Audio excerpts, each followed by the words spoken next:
Welcome. This is our first evaluation on retail analysis using neural networks. My name is Nathan Little, and I'm presenting with Colin Kirby. Today we'll walk through a quick overview of our project, some of the challenges we experienced, our model's architecture, training process, and our next steps for improving performance. On to our project overview. We're developing a deep learning-based object detection system for retail shelves. Our goal is to detect and localize products in dense retail environments using the SKU110 dataset for training. It contains real-world shelf images with thousands of labeled products. The key development is in handling overlapping items and varying product sizes to improve detection accuracy. To build this system, we're leveraging powerful tools like PyTorch for deep learning, using ResNet and feature pyramid networks, FPNs, for multi-scale detection. We're also using implementations for data augmentation to help the model generalize a little bit better. OpenCV is used for image processing tasks like resizing and filtering, and NumPy and Pandas for efficiently handling our large dataset. And last but not least, Matplotlib helps us visualize results and debug model performance. In our project flow diagram, we start with the dataset pipeline. The SKU110K dataset is loaded, preprocessed, and augmented to enhance model generalization. The processed data is then organized into batches for more efficient training. Next, our model leverages a ResNet backbone for robust feature extraction. We combine this with a feature pyramid network to detect objects across multiple scales. The detection head handles two critical tasks: classification and box regression. During training, predictions are evaluated through loss computation. This optimizes both the classification accuracy and bounding box precision. We then use the i2dl optimizer and a learning rate scheduler to fine-tune performance. After validation, we save checkpoints for future use and further refinement. This structured pipeline enables us to train an efficient and accurate model for retail product detection. Next, we'll dive into the training results and key insights. All right, so getting into our training pipeline, or our training code, which is located in our source directory in the GitHub, our training pipeline has three main parts: our dataset and augmentation, our model architecture, and then our training pipeline. Starting off, we load images from the SKU110K dataset, then we augment, applying resizing, flipping, and normalization to improve generalization by creating more variations in the data. And then for detection, we're using ResNet as our backbone for feature extraction, and then a feature pyramid network to handle our multi-scale detection, considering objects are a lot of different sizes in the dataset we're using. And this really just helps reinforce being able to recognize objects of different sizes, considering its importance to our dataset. And then our detection head predicts object classes and refines our bounding boxes. And then during our training period, when we're running, we use batch processing just for, it's more efficient from our point of view instead of like an active sort of thing. And then we calculate classification loss to measure how well our model is actually identifying the objects. And then we apply a more smooth L1 loss for accurate bounding box predictions, which is really important for us. And this is a big issue that you'll see later in the training explanation. And then our i2dl optimizer is actively updating weights effectively, while our learning rate scheduler more just like the learning speed over time to help us improve performance. And then altogether, these components just help us ensure that the model can adapt to a lot of complex retail environments, which is the goal of our project. Our test script, Eval1, that is found in the GitHub, measures how well our model detects objects in unseen images. This is our main test for how well we're going to see our model improving throughout more and more training. Right now, it calculates key accuracy metrics like precision, recall, and F1 score, which indicate how accurately our models identify objects, while minimizing false positives and false negatives. It also applies an NMS, non-maximum suppression, which helps remove duplicate detections and refine our results further. The script basically just loads images, runs model inference, and then compares predicting bounding boxes with ground truth labels, which is the annotations that were given in the dataset, and then computes mean average precision, MAP, and this assesses our overall detection accuracy. And then for output, it generates some visualizations, as you can see on the right, with aspect ratio distributions, confidence score distributions, and precision recall curves. and giving insight into more of our models like weaknesses and what we can improve upon. It also saves detected objects with confidence scores in a JSON file to track progress and guide further improvements down the line. I go into more of the charts on the right in the training video. So this is just some of the training results visualized on the right. I'm going to reference this later, but I'll probably just break it down more in the actual demo that is done in the next slide. But overall, our training results indicate that the model is learning, as it's seen in the steadily decreasing training loss. But again, as I explain again in the next video, validation loss has plateaued, meaning the model isn't really improving on our unseen data. And more key performance metrics like mean average precision and F1 score do just remain at zero. Just because we're so early in the training, this is what happens. But it suggests that our model really isn't making meaningful detections yet, which is kind of expected. But it is learning feature representation. It struggles with accurate predictions. And from our basically empty validation loss, it suggests that there's probably a potential numerical instability with some of our calculated values.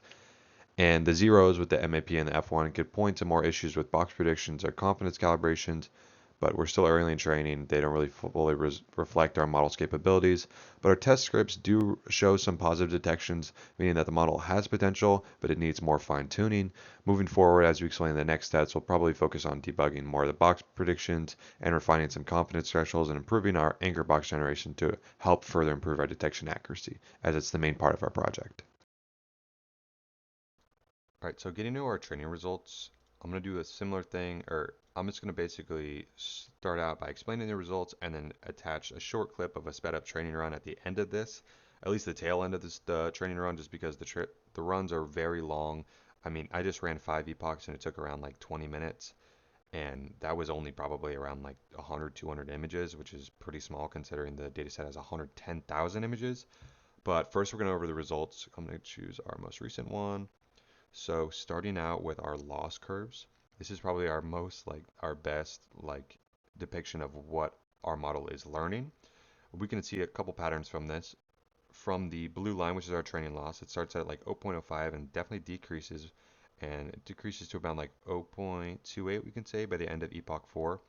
But with our training validation loss, there's definitely a noticeable gap between after epoch 2.5, which can possibly indicate overfitting, but again, it's really early training. We can't really conclude that. But the continuous decrease in training loss suggests that our model is learning, which is a good sign. But when we get into our F1 curves, it's not as good of a sign because there's not really much to see as it remains at zero throughout the entire graph, which is kind of concerning for our model's ability to make predictions. But there's also might be some user error in how I process the F1 scores. Like in my testing script, I'll explain later, I believe like the bounding boxes at one point were all being kind of wiped out, which is how we test like our IOU, which is how we get our F1 score. But they were being wiped out because they didn't hit a specific confidence level, and because of that, my F1 score and MAP score constantly went to zero. So that's a potential issue with this. But I also think it's so early into training that it makes sense for it to be zero. It's not like a crazy thing that this is occurring, because I think we've barely broken 1,000 images, and this data set that we're working with has 110,000 images. So this is kind of expected to see a zero.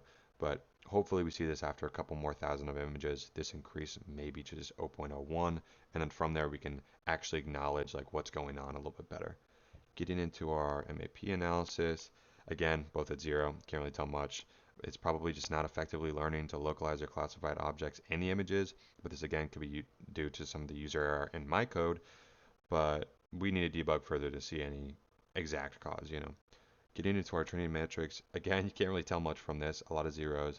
Training loss is about 0.2713, which is high, but we're still progressing. We're still early in the training. You can't really conclude a definite cause for all this happening, considering we haven't even broken 100th of what we're trying to do. We haven't broken this percent of our training yet.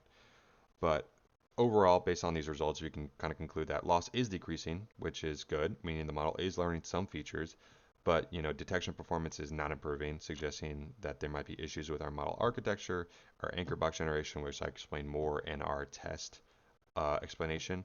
But we'll go over next steps to improve some of these values later in the presentation to explain how we want to fix these issues.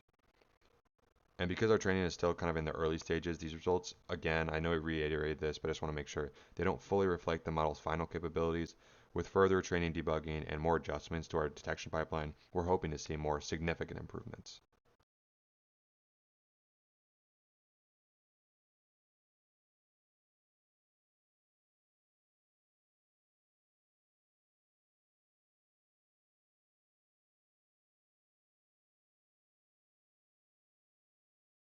All right, so now getting into our testing results, I'm probably gonna do the same thing as before with the training results, where when I create the video, I'm gonna explain the results first, then show a clip of the test run that generated them. This is generated from our evaluate.py script that we explained a little bit earlier in the presentation. But first off, I'm gonna get into our aspect ratio distribution. As you can see from this, the ground truth is the orange, which is like the annotations that we got for the actual images, like where we know the boxes that are detected in the data set are. So this has a more natural distribution, the ground truths do, of aspect ratios. It's around like zero point 0.5 to 1.5, which makes sense for product boxes on shelves, like images of product boxes on shelves from the distance that the images are taken. But our model's predictions are shown in the blue, which shows spikes at fixed ratios between like zero point 0.4, maybe 0.7, and like 1.5. And this suggests that there's probably a bias towards certain aspect ratios and that our anchor box generation might be a bit too rigid at its current point, and it's not adapting well to the actual variety of product shapes rather than just kind of like remembering them, kind of overfitting. But again, we're still early into training. This might improve once the model sees more images. Let's get into the width and height. This again follows a similar pattern to the previous aspect ratio spikes and then smooth distribution for the spikes of our predictions and then smooth distribution for the ground truth. And this kind of suggests that the model might be snapping predictions to certain widths. As you can see, I mean, there's literally 0 at other points. And again, for the same thing for height, while predictions are concentrated at like a lot of specific heights, which is like 0.03, 0.05, 0.09, and this might suggest that our model is quantizing box predictions, but again, it's super early to tell, and it's not actually just adjusting to the actual object dimensions, like it's just trying to predict like a hard set value that all of them fit under, but that's not the way that our model should be ran, considering this image data set has 110,000 images that we have to react to different size images properly, especially since that was one of our main goals. But let's get into it. So we have a multiple detection images that I outputted, but a lot of them have the same issue. So the biggest thing I want to point out is I realized before I started like creating this, but it's a little bit too late. The values, these boxes that like they look spread around, but they actually are correct because we're just comparing the anchor points. I just think when I scale the boxes and when I'm trying to display them, I do that incorrectly. But the predictions are true. So I'm just going to explain this one really quick. So as you can see, the boxes are spread around. That's not true. I just don't know where the actual boxes are set at. But we can see that we have 22 correct predictions out of 121, which is around like 18%, you know. But a big problem is that all of our confidence scores are pretty low, which is kind of an issue. But I mean, it's also so early in the training, you can't really expect them to be that high. But this might suggest that our box translation needs a little bit more debugging, and we might need to fine tune the detection confidence. Getting into our research.json, you can't really tell much from this, but other than the values are extremely low, which is kind of expected this early in the training, but this gives a little bit better of an explanation of what's going on. As you can see, the precision goes up to 0.09, peaks there, and then drops just as confidence threshold gets past 0.02. F1 score never gets above 0.02. F1 score never gets above 0.02, and our recall never gets even past 0.01, and it just drops off.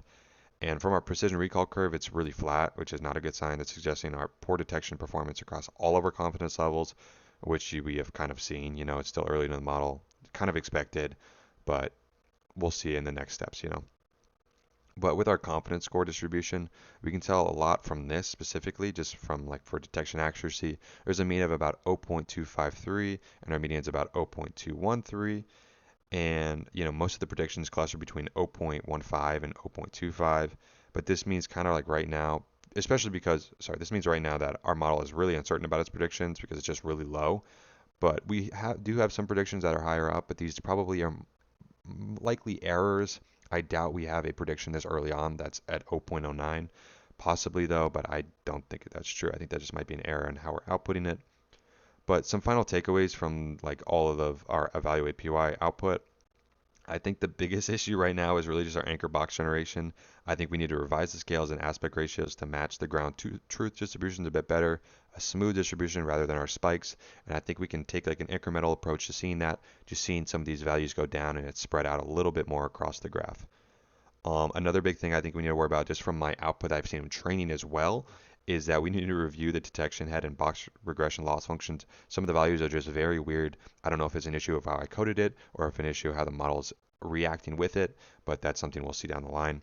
But for our overall training strategy, I definitely think we should focus on a more dense object classification. Considering most of these objects are so tightly packed, I think like once you detect one, you might be able to detect another like immediately just because of the patterns are so similar. Like most of these objects, most of these images have objects that are just like the same object right next to each other, and they're probably similar anchor points as well. So we can explain this pretty well.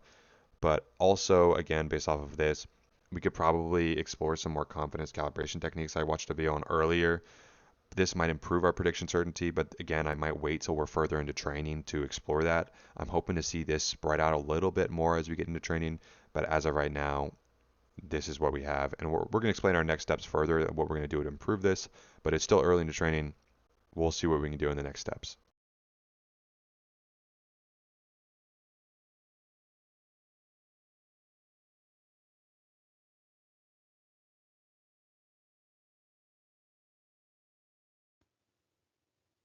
Let's go over the key challenges we're facing and our current solutions.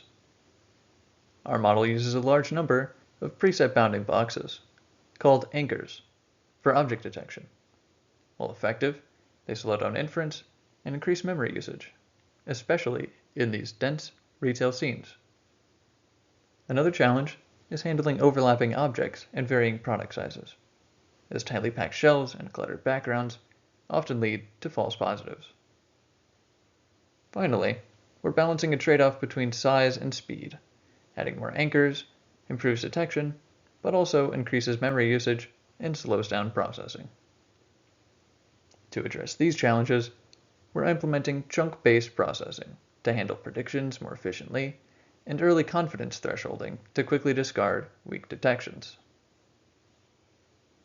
We're also fine-tuning anchor sizes to better fit retail products and incorporating attention mechanisms to help the model focus on relevant areas. Additionally, we're optimizing non-maximum suppression, NMS, to remove redundant bounding boxes and improve detection accuracy. While there are still challenges, we're making progress in improving speed, accuracy, and efficiency.